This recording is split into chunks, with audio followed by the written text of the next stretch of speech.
we're allergic to offense and executing two-strike pitches. That's ultimately what today's game came down to. Questions? What's the message right now to the team to kind of get through this stretch that you guys have been going on offensively? It is. There's a pride aspect of it at some point where you can't keep going up and doing the same things and expecting it to be different. Hitting is hard, and I think our guys are chasing hits and not quality at bats. And so we'll have times where we have a good approach, and then like you saw tonight, we didn't.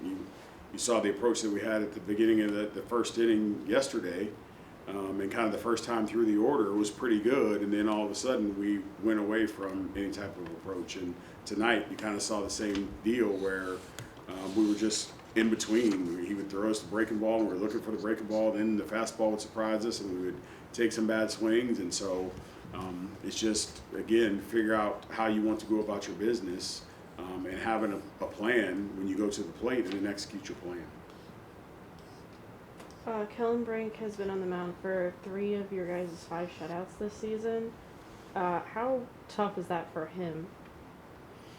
I mean, I think it's tough for anybody. I mean, but in one of those shutouts, he had a legitimate, we lost 1-0. But the other ones, I don't know if they were that close. And they were all 4 runs or less, which is, yeah. I mean, your offense has been averaging 6 runs a game, so it still is like leaves in a position to score. For sure. Yeah, I mean, I think anytime you're not scoring and you're going out and you're putting your team in a position to win, you want to be in a better position when it comes to that. So I'm sure there's some frustration on his part, but he's no more frustrated than we are as we're not scoring runs. So yeah, it's one of those deals where we have enough talent from an offensive perspective. We just got to be able to be consistent and get it to click. And then how do you evaluate his performance on the mound overall today? Again, it was competitive, and it came down to when they scored the runs that they scored, it was we didn't execute two-strike pitches. And so when you leave pitches in the middle against good teams, they're going to make you pay for it. And that's ultimately what happened. But he put us in a good position when he left. I know he didn't want to come out as early as he did, but 8 punch-outs, 1 walk, 4 hits or 5 hits. So again, he did his job and put us in a good position when he walked out of there. And then, you can go.